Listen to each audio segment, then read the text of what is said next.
কল্পনা করুন আপনি আপনার পরিবার নিয়ে নীল সমুদ্রে একটি বোটে করে ছুটি কাটাতে গেছেন। চারপাশে শুধু জল আর জল, সব কিছুই স্বাভাবিক মনে হচ্ছে। কিন্তু হঠাৎ করেই এক মুহূর্তে সব কিছু বদলে যায়। সমুদ্রের সব জল কোথাও যেন উধাও হয়ে যায়, আর আপনি তখন সমুদ্রের নিচের শুনশান জমিতে আটকা পড়েন। তখন আপনার মনে নানা প্রশ্ন আসবে, সব জল গেল কোথায়, আর এই জল কি আবার ফিরবে? চলুন সকল প্রশ্নের উত্তর পাওয়া যাক এমনই এক সিনেমায়, যা আপনাকে নিঃশ্বাস আটকে ধরে রাখতে বাধ্য করবে। গল্পের শুরুতে আমরা দেখি একটি পরিবার ক্যারিবিয়ান সাগরের মাঝখানে বোটে আছে। এই পরিবার এসেছে বেন নামের এক ছেলের জন্মদিন উদযাপন করতে। সবাই দারুণ খুশি এবং তারা সবাই গড়ে তুলতে চায় এক স্মরণীয় মুহূর্ত। অথচ তারা জানতো না এই আনন্দ বেশিক্ষণ টিকবে না।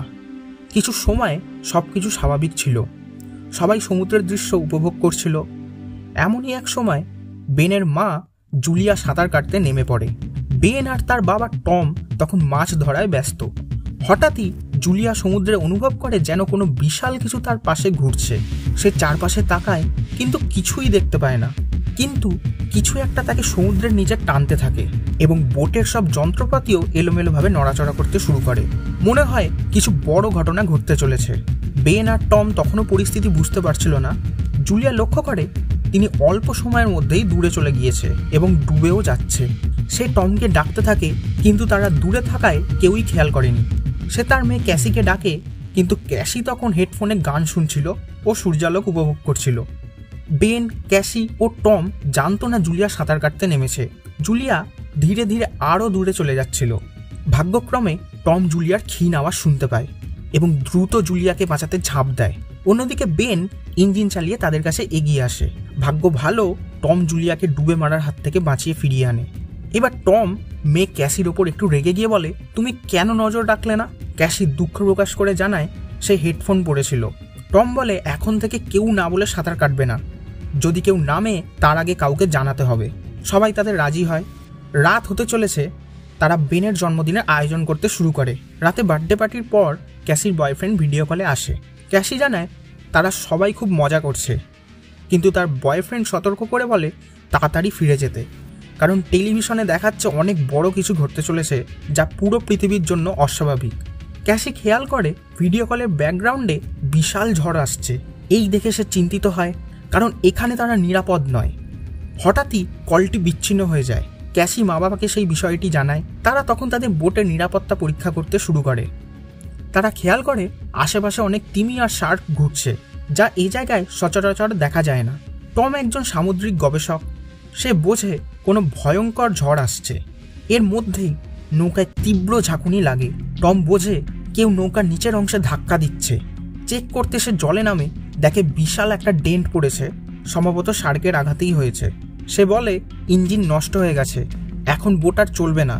তারা সম্পূর্ণভাবে সাগরের মাঝখানে আটকা পড়ে যায়। শুধু সাহায্য চাওয়া ছাড়া আর কোনো উপায় ছিল না। ক্যাসি বাইরে বেরিয়ে গিয়ে দেখে কোনো মোবাইল সিগন্যাল কাজ করছে না। নৌকার সমস্ত কমিউনিকেশন ডিভাইসও বন্ধ। সবাই চিন্তিত, কেন হঠাৎ এসব বন্ধ হয়ে গেল? বেঁচে থাকার একটা ক্ষীণ আশা ছিল, কারণ তারা এক শিপিং রুটে ছিল। কোনো না কোনো জাহাজ চোখে পড়বেই। এমন সময় বাইরে বড় আওয়াজ শোনা যায়। দেখে বিশাল এক উল্কাপিণ্ড তাদের দিকে ধেয়ে আসছে। আকাশ থেকে পড়া বস্তুটি আসলে স্যাটেলাইট। এই অবস্থায় সবাই বোটের নিচে গিয়ে একটা লাইফ জ্যাকেট পরে। তখন বোটটি আরও জোরে দুলতে থাকে। সবাই বুঝে যায় বাঁচার আর কোনো আশাই নেই। হঠাৎই জোরালো শব্দে সবাই অজ্ঞান হয়ে পড়ে। জ্ঞান ফেরার পর দেখে তারা এখনো বেঁচে আছে। বিস্ময়করভাবে বোটের ছোট বড় ছিদ্র দিয়ে কোনো জলই ঢুকছে না। সবাই বাইরে এসে দেখে বোটের নিচে তো আর জল নেই, বরং আশেপাশে জমিতে মাছ ছড়িয়ে ছিটিয়ে আছে।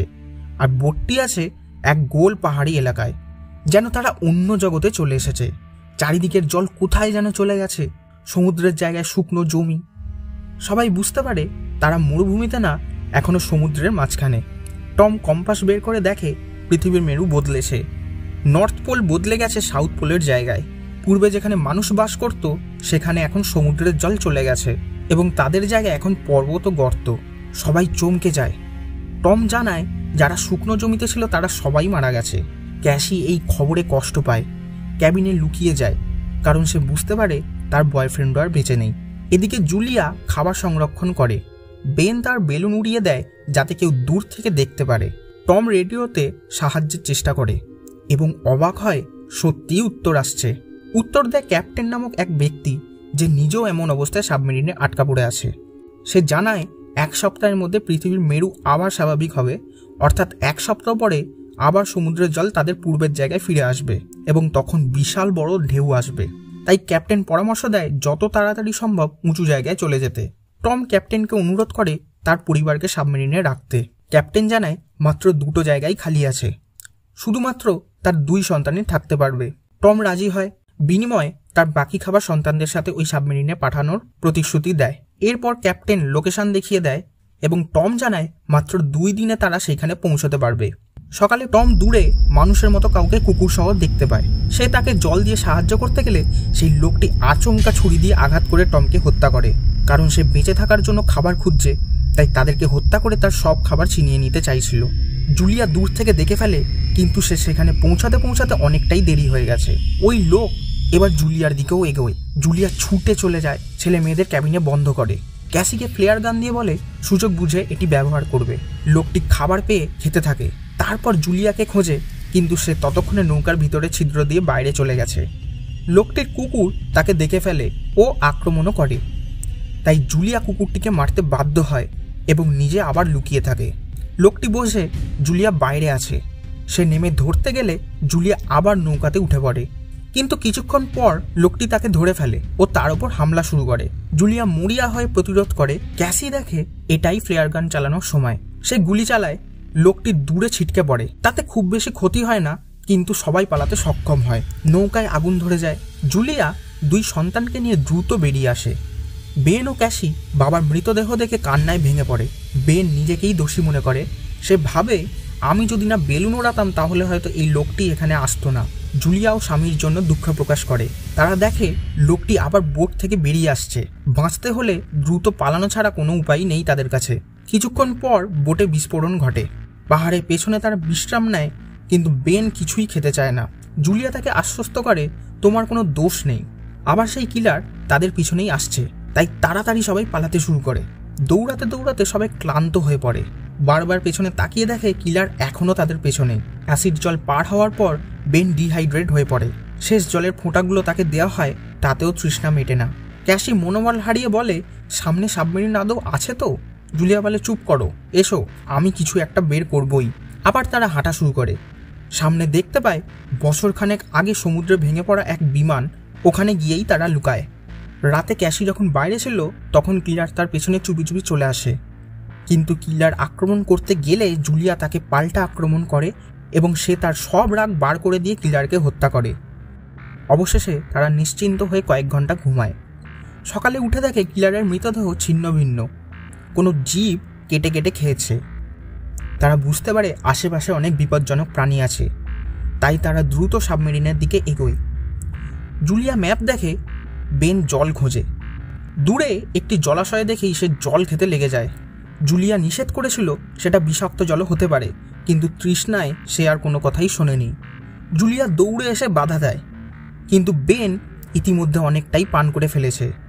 সে অসুস্থ বোধ করে এবং হাঁটতেও পারে না, তাই তারা শেল্টার বানিয়ে কিছুক্ষণ বিশ্রাম নেয়। হঠাৎ অদ্ভুত শব্দ শুনে দেখে বিশাল কাঁকড়ার দল তাদের দিকেই এগিয়ে আসছে। তারা দৌড়ে ভয় পালিয়ে যায়। সামনে এগিয়ে দেখে এক বিশাল কার্গো জাহাজ। জাহাজের কন্টেনারে বেশ কিছু লোক আশ্রয় নিচ্ছিল, কিন্তু তাদেরকে দেখে সেই লোকজনরা দরজা বন্ধ করে লুকিয়ে পড়ে। তারা আসলে তাদের থেকে না, কাঁকড়ার দল থেকেই পালাচ্ছিল। কাঁকড়ার আক্রমণে কন্টেনারের সবাই মারা যায়। জুলিয়া, বেন, ক্যাসি কন্টেনারের উপরে উঠে পড়ে। উঠতে গিয়ে একটি কাঁকড়া জুলিয়ার পায়ে কামড় দেয়। সে কষ্ট করে উঠে গিয়ে নিজের জখম স্কার্ফ দিয়ে বেঁধে ফেলে এবং অতিরিক্ত রক্তক্ষরণের ফলে অজ্ঞান হয়ে যায়। বেন কন্টেনারের ভেতর থেকে অস্ত্র ও খাবার সংগ্রহ করে। জুলিয়া ক্যাপ্টেনের সঙ্গে যোগাযোগ করলে ক্যাপ্টেন জানান তিনি গুরুতর আহত আর সাহায্য করতে পারবে না। সে আরও জানায় যে সমুদ্রের জল দ্রুত ফিরছে, চারিদিকের প্রাণীরা তাই আবার ফিরে এসেছে। জুলিয়া, বেন, ক্যাসি দিশেহারা। এরা সাবমেরিনে কিভাবে যাবে, কারণ ম্যাপ তো হারিয়ে গেছে। ক্যাপ্টেন বাতাসে ফ্লেয়ার গান ছোড়ে। বেন দূর থেকে দেখে, কিন্তু পথ এখনো অনেক দূর। তারা দ্রুত এগোতে থাকে, কিন্তু মাঝপথে বিরাট ল্যান্ডস্লাইডও হয়। যেখানে জুলিয়া ফেঁসে যায়। ক্যাসি যেতে চায় না। মা তাকে জোরে বলে, আমার আদেশ, তোমাকে তোমার ভাইকে বাঁচাতেই হবে। ক্যাসি ভাইকে নিয়ে সাবমেরিনে পৌঁছায়। কেউ নেই দেখে দরজা ধাক্কাতে থাকে। তখন পেছন থেকে রক্তাক্ত ক্যাপ্টেন ফিরে আসে। সে জানায় সাবমেরিনে 3 জন বসতে পারবে।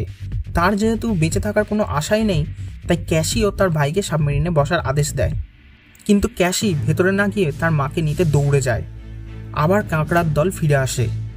জুলিয়া গুলি করতে থাকে, কিন্তু হঠাৎ তার গুলি ফুরিয়ে যায়। ঠিক তখনই ক্যাসি হাত বাড়িয়ে টেনে বের করে তাকে। তারা পালিয়ে সাবমেরিনে ঢুকে পড়ে। কাঁকড়াও আসে এবং ক্যাপ্টেনকে খেয়ে নেয়।